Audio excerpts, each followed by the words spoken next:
Dari half space model atau ada juga yang menyebutkan sebagai boundary layer model begitu ya. Jadi ini merupakan modifikasi dari model simple yang dijelaskan di segmen sebelumnya. Jadi asumsinya sebelumnya sudah disampaikan, yaitu pembentukan dari kerak samudra ini merupakan hasil pendinginan dari material astenosfer, dan di sini mungkin ada penambahan berkaitan dengan eh, temperatur di bagian bawah litosfer itu didefinisikan sebagai suatu isotermal. Ya, kemudian kondisi batas pada bagian bawah dari litosfer itu eh, disebutkan sebagai isotermal, yang artinya itu aliran panas atau heat flux dari mantel itu ditentukan begitu ya. Jadi itu merupakan salah satu pengembangannya.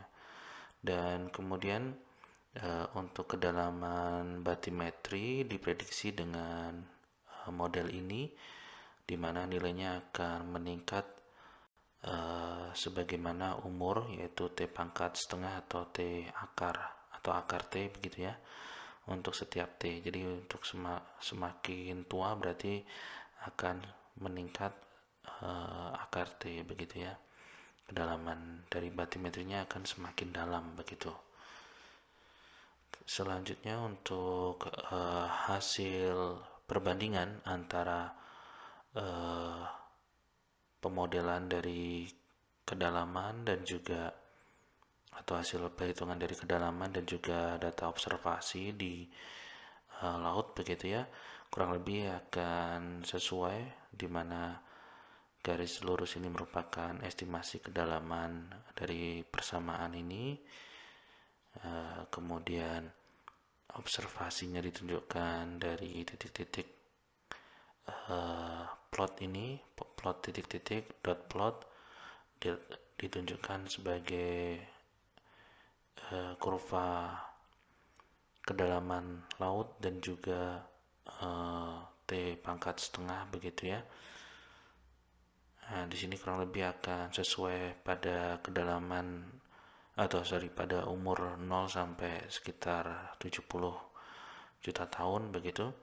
Sedangkan pada umur yang lebih tua relatif memberikan estimasi yang lebih dalam dibandingkan data observasi. Demikian juga kalau dari perhitungan heat flow, kurang lebih akan ditunjukkan dari persamaan ini menghasilkan garis putus-putus. Nah, ini kurang lebih ditunjukkan juga bahwa nilainya itu berkurang dengan T pangkat minus setengah begitu, dan prediksi nilai ini relatif lebih rendah dibandingkan nilai observasi, terutama pada umur yang relatif tua begitu. Sedangkan kalau di bagian umur lempeng yang relatif dekat sumbu mid oceanic ridge, ini cenderung tidak bisa kita sampaikan atau tidak bisa kita perbandingkan karena berkaitan dengan sirkulasi hidrotermal seperti yang sudah dijelaskan di segmen sebelumnya. Oke, dari sini kita sudah menunjukkan kurang lebih persamaan untuk heat flow dari nilai prediksinya dan juga untuk prediksi kedalaman batimetri. Nah, dari model ini, model yang sudah dijelaskan juga sebagian di segmen sebelumnya berkaitan dengan half space model atau juga berkaitan dengan simple model, kita akan tunjukkan untuk distribusi atau struktur temperatur ini di slide selanjutnya. Nah, di sini juga sebenarnya mendapatkan garis dari persamaan untuk heat flow dan juga estimasi kedalaman membutuhkan beberapa data.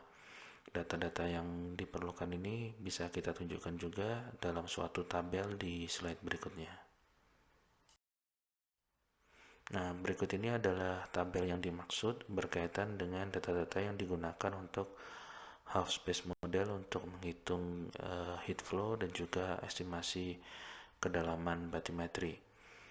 Dan berdasarkan persamaan ini, kita juga bisa membuat distribusi atau struktur temperatur, di mana tadi juga disebutkan untuk half space model ini kita menggunakan asumsi bahwa bagian bawah litosfer ini didefinisikan sebagai isothermal. Kurang lebih ini adalah konturnya. Kita memiliki kontur temperatur dari 0 sampai 400 sebagai warna yang ini. Kemudian selanjutnya 400 sampai 800. Di sini adalah 800 sampai 1200. Jadi batas garis ini adalah kurang lebih kontur temperatur 1200 derajat Celcius.